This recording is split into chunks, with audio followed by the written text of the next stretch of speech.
అందరికీ నమస్కారం. ఇప్పుడు మన నెల్లూరులో మోజో అండ్ జోజో వారి ఆధ్వర్యంలో అద్భుతమైన రుచులతో ఎన్నో రకాల టీలు, లస్సీలు, మోజోటోలు, మిల్క్ షేక్లు, పిజ్జాలు, సమోసాలు, స్వీట్ కార్న్, పానీపూరీలు, మరెన్నో రుచికరమైన స్నాక్స్ కలవు. ప్రతి ఆదివారం ఒక స్పెషల్ ఫుడ్ ఐటమ్ కలదు. హోమ్ డెలివరీ సదుపాయం కలదు. మోజో అండ్ జోజో, సోమ్ సిటీ కళ్యాణ మండపం ఎదురుగా, రంగనాయకులపేట, నెల్లూరు.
వైఎస్ఆర్సీపీ ప్రారంభమైనప్పటి నుంచి కూడా జగన్మోహన్ రెడ్డి గారి చరిష్మా మీద, జగన్మోహన్ రెడ్డి గారి మీద అభిమానంతో ఈరోజు ప్రతి ఇంట్లో కూడా ఒక అభిమాని వైఎస్ రాజశేఖర రెడ్డి గారి వల్ల కావచ్చు, జగన్మోహన్ రెడ్డి గారి వల్ల కావచ్చు, ప్రతి ఆయన అభిమానులు కానీ అట్లా గుండెల్లో పెట్టుకుని చూసుకునే వాళ్ళు చాలామంది ఉన్నారు.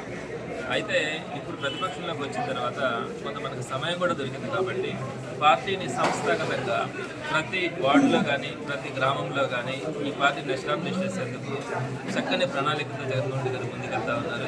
ఇందులో భాగంగా అన్ని అనుబంధ సంఘాలకు కూడా అన్ని రకాలైనటువంటి కమిటీలు, వార్డు కమిటీలు కానీ, నగర కమిటీలు కానీ, జిల్లా కమిటీలు కానీ, రాష్ట్ర కమిటీలు కానీ, వీటన్నింటినీ కూడా 29 అనుబంధ సంఘాలకి, అలానే పార్టీలకి, వీటన్నింటినీ కూడా గ్రామ స్థాయి నుంచి రాష్ట్ర స్థాయి వరకు కమిటీలను చక్కగా వేయడం కూడా జగన్మోహన్ రెడ్డి గారు చేస్తున్నటువంటి ప్రక్రియ.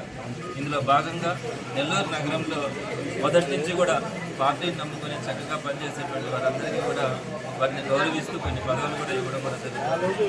ఇందులో మొదటగా చెప్పాలి అంటే కిషన్ మంచి యాక్టివ్గా ఉంటాడు. పార్టీ అంటే జగన్మోహన్ రెడ్డి గారు అన్న ఒక లాయల్టీ అన్నది మొదటి నుంచి కూడా కనిపిస్తుంది. మొన్న ఎలక్షన్స్లో కూడా ఖలీల్ అహ్మద్ కంటెస్ట్ చేస్తూ ఉన్నప్పుడు తనకి చేతనైనంతగా మీటింగులు పెట్టడం కానీ, గ్యాదరింగ్స్ కానీ, ఆ కమ్యూనిటీలో కానీ, మొత్తం ప్రజల్లో కానీ, యువతలో కానీ తను చేసినటువంటి ప్రత్యక్షంగా కూడా చూశాను. అయితే కిషన్కి ఒక మంచి పదవి ఉండాలా, తనకు గౌరవం ఇవ్వాలి. ఎందుకంటే తనలో ఆ ఇంట్రెస్ట్ ఉంది, ప్రజలకు ఉపయోగపడాలా, భవిష్యత్తులో నేను ఇంకా డెవలప్ కావాలా, 10 మందికి ఉపయోగపడుతూ డెవలప్ కావాలనే ఆలోచనతో ఉన్నటువంటి కిషన్కి ఒక మంచి పోస్టింగ్ ఇచ్చి గౌరవించి తను ఎంకరేజ్ చేయాలనే అభిప్రాయం కూడా ఉండింది. అయితే గత 4 నెలల నుంచి తనకు రాష్ట్ర స్థాయిలో ఒక మంచి పోస్ట్ పెట్టాలన్న ఆలోచనతో ప్రపోజల్ కూడా పంపించడం జరిగింది. మరి అందులో భాగంగా యువజన విభాగానికి సంబంధించి అంటే ఉన్నటువంటి 29 విభాగాల్లో యువజన విభాగం అన్నది అత్యంత కీలకమైనది. ఎందుకంటే అక్కడే వాళ్ళలో ఉన్నటువంటి ఆ షార్ప్నెస్ కానీ ఒక నాయకులుగా ఎదగాలనే తపన ఆ యువజన విభాగంలోనే ప్రారంభమవుతుంది. ఈరోజు ఎవరైనా కూడా రాజకీయ నాయకులు ఎదుగుతారంటే యువజన విభాగంలో వాళ్ళు చక్కగా పనిచేస్తుంటేనే వాళ్ళు ఆ స్థాయికి రాగలరు. మరి యువజన విభాగంలో నిస్వార్థంగా పనిచేసేటువంటి మనసు కూడా ఉంటుంది. మరి ఆ యువజన విభాగంకి సంబంధించి రాష్ట్ర స్థాయిలో అఫీషియల్ స్పోక్స్ పర్సన్గా కిషన్ని నియమించడం తప్పకుండా అతనికి కెరీర్ కూడా ఒక మలుపనే చెప్పచ్చు. అతనికి ఇంకా భవిష్యత్తులో మంచి స్థాయికి రావాలని మనస్ఫూర్తిగా కోరుకుంటున్నాను. ఒక మంచి మనసుతో మనం కనుక పనిచేస్తూ వెళ్తే అన్నీ కూడా అనుకూలంగానే ఉంటాయి. జగన్మోహన్ రెడ్డి గారు ఒకటే ఆలోచిస్తారు. అదే పక్కన చంద్రబాబు నాయుడు గారు కనుకైతే లాస్ట్లో ఎవరు డబ్బులు తెచ్చుకుంటే వాళ్ళకి టికెట్లు ఇచ్చే పరిస్థితి తెలుగుదేశంలో కనపడుతుంది. కానీ ఎప్పుడు కూడా వైఎస్ఆర్సీపీలో జగన్మోహన్ రెడ్డి గారి హయాంలో ప్రభుత్వంలో ఆయన అధ్యక్షతన ఎప్పుడు కూడా ఒకటే ఉంటుంది. పార్టీని నమ్ముకున్న వాళ్ళకి కానీ తనని నమ్ముకొని కష్టపడి పనిచేసే వాళ్ళకి కానీ ఆయన ఎన్ని కష్టాలు వచ్చినా కూడా వాళ్ళకి అండగా నిలబడి వాళ్ళకి లిఫ్ట్ ఇవ్వడం కూడా జరుగుతుంది. అందులో భాగంగా ఈరోజు కష్టపడి పనిచేసే వాళ్ళందరినీ కూడా భవిష్యత్తులో మంచి స్థాయిలో కూడా చూడడం జరుగుతుంది. కిషన్ను కూడా నేను అదే ఆశీర్వదిస్తా ఉన్నాను. చక్కగా పనిచేసి ప్రజలకు అందరికీ కూడా ఉపయోగపడతా భవిష్యత్తులో మరిన్ని మంచి ఉన్నత పదవులు అధిరోహించాలని ఈరోజు నాకు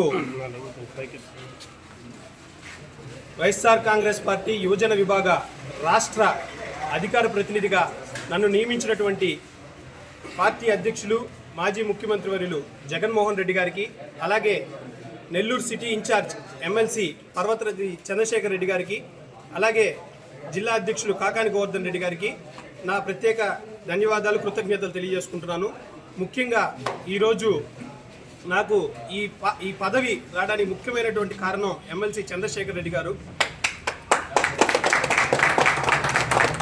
ఎందుకంటే ఈరోజు రాష్ట్రాల్లో మనం చూస్తున్నాం, ఈ రెడ్ బుక్ పరిపాలన పేరుతో రాక్షస పరిపాలనని పరిపాలిస్తున్నటువంటి నేటి తరుణంలో నెల్లూరు నగర నియోజకవర్గంలో అనూహ్యమైన పరిస్థితుల్లో మన చంద్రశేఖర్ రెడ్డి గారిని జగన్మోహన్ రెడ్డి గారు నియమించడం జరిగింది. ఆ రోజు నుంచి నెల్లూరు నగరంలో ఎటువంటి కార్యక్రమమైనా వైఎస్ఆర్ కాంగ్రెస్ పార్టీ కార్యకర్తలకు నాయకులకు అండగా నిలబడి ఒక బాహుబలిలాగా అందరినీ కాపాడుకుంటూ వస్తున్నటువంటి వ్యక్తి ఎవరైనా ఉన్నారా అంటే చంద్రశేఖర్ రెడ్డి గారిగా మీ అందరికీ పదవులను తెలియజేసుకుంటున్నాను. ఈరోజు మేము అధికార పక్షంలో ఉన్నంత ఆనందంగా మాకుంది, కేవలం అది చంద్రశేఖర్ రెడ్డి గారి వల్ల.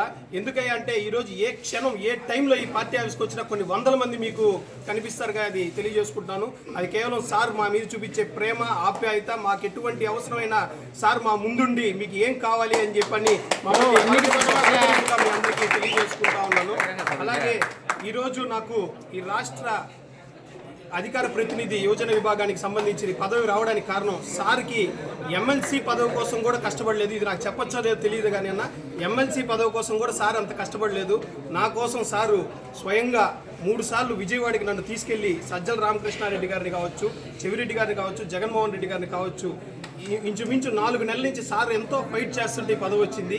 ఎంతెంతో పెద్ద పదవులు సార్ అందరికీ ఇప్పించారు. కానీ ఈ యువజన విభాగంలో ఉండే పదవి మాత్రం చాలా కీలకమైంది, చాలా హార్డ్గా అయింది. ఎందుకంటే 175 నియోజకవర్గాల్లో ఉండే ఇన్ఛార్జీలు కావచ్చు, ప్రతి ఒక్కరూ ఈ యువజన విభాగానికి ప్రెషర్ పెట్టడం జరిగింది. అయినా సార్కుండే సన్నిహితం వల్ల జగన్మోహన్ రెడ్డి గారితో దాన్ని ఫైట్ చేసి ఈరోజు తీసుకురావడం జరిగింది. ఈరోజు రాష్ట్ర వ్యాప్తంగా చంద్రశేఖర్ రెడ్డి గారు గలం వినిపిస్తున్నారు. అసెంబ్లీలో కావచ్చు, అలాగే వైఎస్ఆర్ కాంగ్రెస్ పార్టీలో క్రియాశీలకమైన సమస్యల విషయం పట్ల కూడా చంద్రశేఖర్ రెడ్డి గారు గలం వినిపిస్తున్నారు. ఈరోజు నాకు పదవి రావడానికి కూడా కారణం అది కూడా ఒక భాగం. ఎందుకంటే సార్ జగన్మోహన్ రెడ్డి గారికి ఏ విధంగా ఉపయోగపడుతున్నారో అలాగే నాకు కూడా నెల్లూరు నగరంలో కొంతమంది ఉపయోగపడతారని చెప్పి మాకు పదవులు ఇప్పించడం జరిగింది. అలాగే ఈరోజు సారు భుజాన మమ్మల్ని అందరినీ వేసుకొని పోరాడుతున్నారు. అలాగే సారుకు అవసరమైన టైంలో 2029 సార్ ఎప్పుడు నిలబడితే అప్పుడు మేమందరం తనని భుజాన వేసుకొని గెలిపించుకొని ఎంత కష్టమైన పడి తను ఎమ్మెల్యేగా గెలిపించుకొని అధికారంలో వచ్చిన మరుక్షణం మంత్రి పదవి అధిరోహిస్తారని చెప్పని మనస్ఫూర్తిగా కోరుకుంటూ, అలాగే నెల్లూరు నగర ప్రజలు కూడా ఒక మంచి వ్యక్తి సౌమ్యుడిని ఆశీర్వదించాలని చెప్పి పర్వతరెడ్డి చంద్రశేఖర్ రెడ్డి గారు మీ ఆశీస్సులు అంది ఉండాలని చెప్పని నేను సగౌరవంగా కోరుకుంటూ జై జగన్.